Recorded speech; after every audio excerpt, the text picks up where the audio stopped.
quite a while. So I got a copy in advance. I was one of the lucky ones. So I've had a look at it, and I'll tell you a wee bit about it later. But really, Tony talked about everybody else. Angela did, of course, talk about him. But I want to tell you what I know about him. And I thought, well, everybody's going to be saying nice things about him. So it would be good if I could say a few, well, not so nice things about him. But I couldn't find any. So, really, the first time I remember meeting Tony was, some of you of the older generation might remember that down past our shop we used to have a yard with a small gate in it, and inside there were things like fertilizers. I mean, even that brings back a memory. 200 weight bags. The young people couldn't understand how anybody could lift 200 weight bags, and they shouldn't have had to do it, but that's what we had to do in those days. But Tony came through the gate one day. I was in the place with a young man with him, and he said, I wonder if you'd give this, I was in the furniture business, I wonder if you'd give this man a chance to sell you some furniture. And that was really the first time I remember Tony. I mean, obviously I may have known him beforehand, and that person was Pat Sherry, who now runs Rossmore Furniture in Scottstown, and we dealt with him for many, many years. And really, I suppose the next time, which will never leave my memory, was when Tony came home. I think it was the day after his honeymoon, and I was again lucky to have got an invitation. And he arrived in with this beautiful woman. Some of us wondered how the hell did he do that. But apart from that, she was a marvellous person. And we had a lovely evening that evening, and she sang, "This is my lovely day." And I still remember that to this day. She was very proud of you then, Tony, and she's proud of you tonight. Now, the next time that I really sort of had anything to do with him was in 1996. And he came to me and he said, I don't think this time Stranorlar is getting a fair crack of the whip. He said, we need to do something about it, so we need to form an association. And Tony and I decided to do that. And he said, will you be the chairperson? And I've been the chairperson ever since of STAG, Stranorlar Town Action Group. Now, he was the secretary. But he won't mind me using one of his quotes from his book. He was a bit of a cute whore, as the saying is. Because after a while, he managed to get rid of the job of secretary and got Cathy Taft to do it. Now, Cathy Taft is very efficient and all the rest of it. And if the two of them don't mind me saying it, she's a lot better looking as well. But Tony is just one of those people who goes around quietly. I would nearly say he's shy, but I don't think he is. But he really just gets along with everybody. But anyway, we're here to launch the book.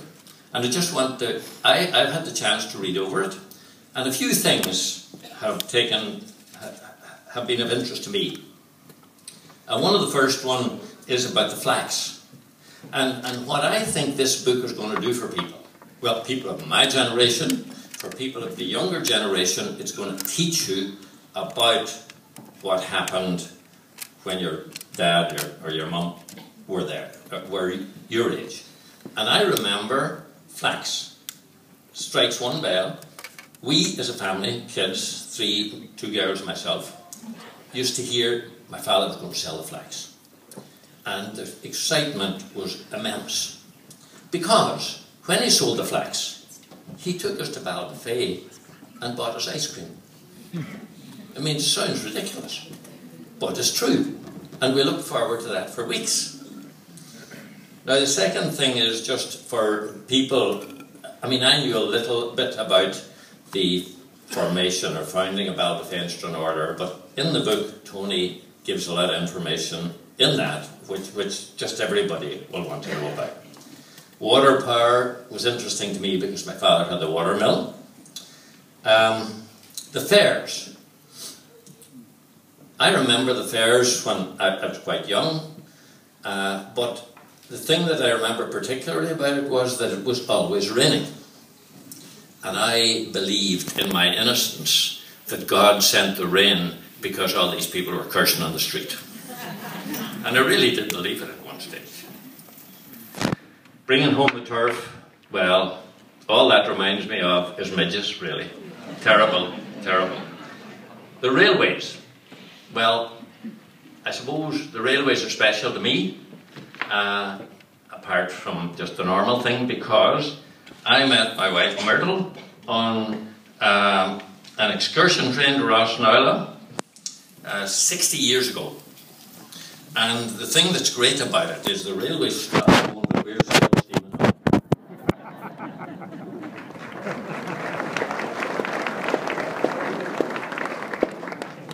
And then he mentions, I'm not going to go on too long because you don't need that, but he also mentions the war years. And really what I'm saying is what it raised in my memory, and it'll do the same for you people. The thing I remember about war years, I mean apart from the ration books and all the rest of it, is I remember being in the shop, and I remember a paper arriving, and I don't know whether somebody read it to me or was able to read it myself, and it said, the war is over but it's not finished. I mean, that must have been about 1944, but I'll never forget seeing that because the war, you know, cast a shadow over everybody. Now, I'm just wondering if I have anything else. Very little more to say except for the fact that, you know, the books are here, they're €15 each. A lot of them are signed. Those that are not signed, or if you want them signed for a particular person, Tony will be here and he will do it. And also for people who would like a hardback copy, they are also available. There's been a number printed, they're €25 each. So really, that's about it all. But before, you know, I just thought about this, and I thought, you know, I could cut out all this speech altogether. Because I'm talking about Tony.